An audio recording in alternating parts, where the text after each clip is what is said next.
गर्मियों का मौसम आ चुका था और बस सब बच्चों को होली का बेसब्री से इंतजार था। बच्चे तो होली के लिए हमेशा ही उत्साहित रहते हैं और हमेशा की तरह रामगढ़ गांव में बच्चे इस बार भी महीने भर पहले से ही होली का इंतजार करने लगे थे। रामगढ़ गांव में एक परिवार रहता था जिसमें राजबीर, उसकी पत्नी ललिता और बेटा बिट्टू रहते थे। होली बिट्टू का सबसे ज्यादा पसंदीदा त्योहार था। अरे बेटा बिट्टू, ये क्या पूरा दिन पानी में खेलता रहता है?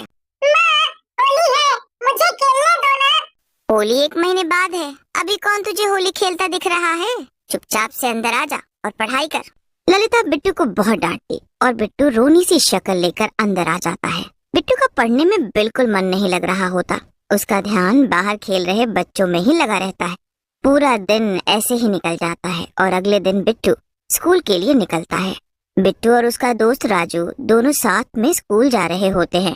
पता है, माँ ने बोला है कि होली 1 महीने बाद है और उससे पहले बिल्कुल होली नहीं खेलनी। सही तो बोल रही है तेरी माँ। 1 महीने पहले से कौन होली खेलता है? मैं खेलता हूँ, मुझे पसंद है। तू ही खेलता होगा। हाँ, बाकी हम तो नहीं खेलते।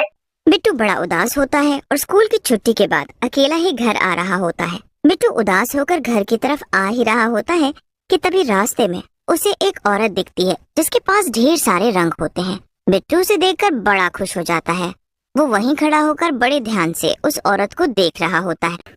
क्या हुआ बच्चे, ऐसे क्या देख रहे हो? यही कि तुम आज होली क्यों खेल रही हो? होली तो 1 महीने बाद है। हमारे यहाँ तो होली 1 महीने पहले से ही खेलना शुरू कर देते हैं। क्या सच में? तो तुम पूरा होली खेलोगी?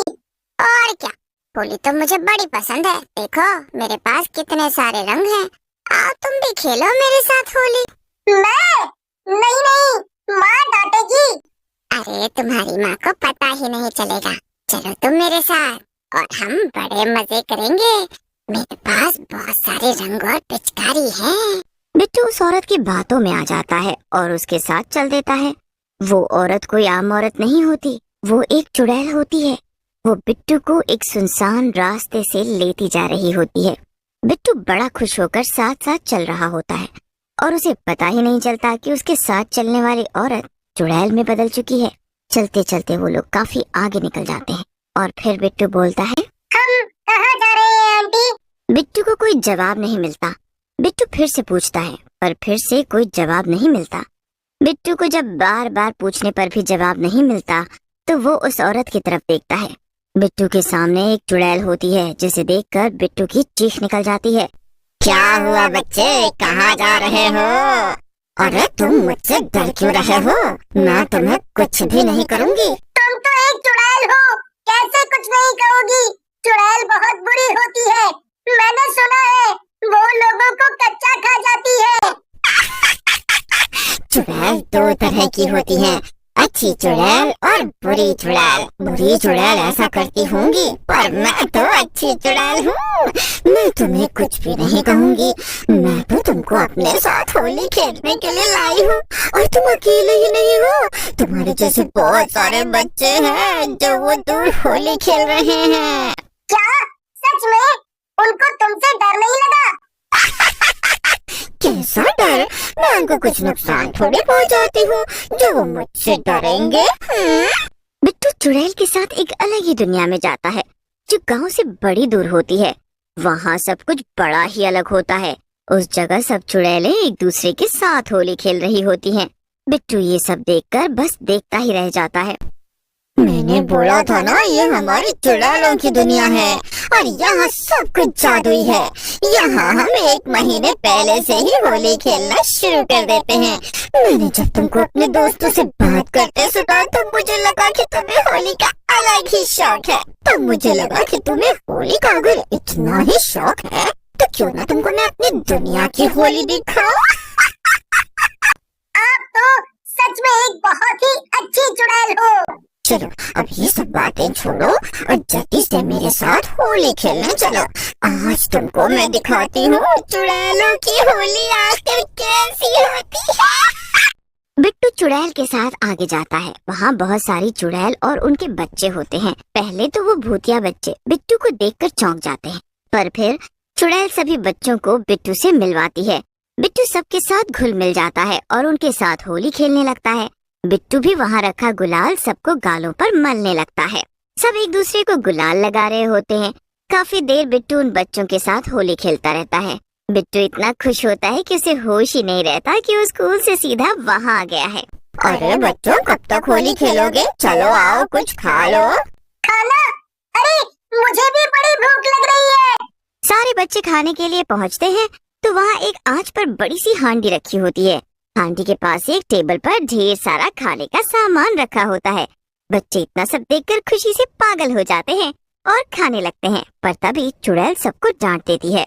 तुम हमारे मेहमान हो तो तुमको ये सब खाना तो पड़ेगा ही। आखिर ये सब खाओगे तभी तो मोटे, ताजे और स्वादिष्ट बनोगे। स्वादिष्ट मतलब? ये कैसी बात कर रही हो? अरे हाँ, मतलब मैं बोल रही हूँ कि ये सब इतना स्वादिष्ट खाना है कि तुम इसे खाकर मोटे ताजे हो जाओगे। ओह अच्छा, मैं तो डर ही गया था। अरे डरो नहीं, अच्छे से खाओ, अच्छे से। बिट्टू अच्छे से बढ़िया बढ़िया पकवान खाने लगता है। इतना सब एक साथ उसने पहले कभी नहीं खाया होता। बिट्टू बड़ा ही खुश होता है, पर उसे जरा भी अंदाजा नहीं होता कि ये सब उसके साथ क्या और क्यों हो रहा है। इधर बिट्टू के घर में बिट्टू के स्कूल से वापस न आने पर उसकी माँ का बुरा हाल हो रखा होता है। वो पागलों की तरह बिट्टू को यहाँ से वहाँ ढूंढ रही होती है। बिट्टू, अरे बिट्टू, कहाँ गया मेरा बच्चा? अरे क्या हुआ ललिता? बिट्टू अभी भी घर नहीं आया क्या? अरे नहीं भाभी, अभी तक नहीं आया। सब बच्चे घर आ गए हैं। देखो ना, शाम हो गई। ऐसा तो कभी नहीं हुआ। मुझे तो बहुत घबराहट हो रही है। कहाँ चला गया आखिर वो? अरे एक बार राजू के घर जाकर उससे पूछो, वहीं जाता है ना उसके साथ। हाँ, सही बोल रही हो, मैं अभी जाती हूँ। ललिता जल्दी से राजू के घर पहुँच जाती है और राजू को पूछती है, राजू बेटा, मेरा बिट्टू तुम्हारे साथ ही स्कूल गया था ना, तो कहाँ रह गया वो? आज घर ही नहीं आया। हे भगवान, कहाँ गया ये लड़का? ललिता खूब रोती है। तभी राजू बोलता है, आंटी वो ना टिंकू बता रहा था कि राजू किसी औरत के साथ वो खेतों की तरफ जा रहा था। औरत? कौन सी औरत? ये लड़का जरूर होली के चक्कर में किसी के साथ चला गया है। कब से होली होली की रट लगा रखी थी। ललिता जल्दी से खेतों की तरफ जाती है, पर दूर दूर तक उसे वहाँ कोई नहीं दिखता। ललिता फिर से परेशान हो जाती है, पर तभी उसे वहाँ कुछ गुलाल पड़ा दिखता है। ओहो, तो ये गुलाल है। कहीं ये उस औरत का गुलाल तो नहीं? ललिता उस गुलाल के निशानों का पीछा करते करते चलती जाती है और काफी देर बाद वो उस जगह पर पहुंच जाती है जहाँ चुड़ैल होली मना रही होती है। ललिता तो ये सब देखकर एकदम दंग रह जाती है।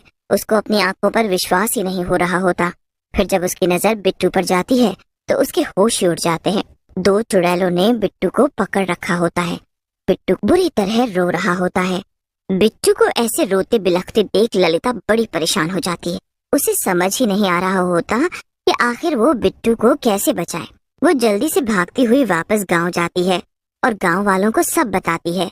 गांव वाले पहले तो ललिता की बात पर यकीन ही नहीं करते, पर जैसे वो रो रो कर अपनी बात बताती है, उनको लगता है कि कहीं न कहीं ललिता की बात में सच्चाई है। कुछ गांव वाले इकट्ठा होते हैं और आग की मशालें लेकर निकल पड़ते हैं। बस दोनों चुड़ैलें जिन्होंने बिट्टू को पकड़ रखा होता है, वो बिट्टू को पानी में डालने लगती हैं कि तभी गांव के लोग वहां पहुंच जाते हैं और जोर जोर से चिल्लाने लगते हैं। शोर सुनकर सब चुड़ैलें घबरा जाती हैं। जब सब गांव वाले आग लेकर हमला करते हैं तो सब चुड़ैलें वहां से अपने अपने बच्चों को लेकर भाग जाती हैं और बिट्टू को वहीं छोड़ देती हैं। बिट्टू बहुत रोता है और अपनी माँ से बिन बताए आने के लिए माफी भी मांगता है। उस दिन बिट्टू को अपनी गलती का एहसास होता है। ललिता बिट्टू को बड़े ही प्यार से समझाती है कि कभी उसे ऐसे किसी के साथ भी लालच में आकर नहीं जाना चाहिए। बिट्टू समझ जाता है। फिर ललिता ने अगले ही दिन बिट्टू को ढेर सारे रंग और पिचकारी लाकर दिए और बिट्टू उसे लेकर बड़ा ही खुश हो जाता।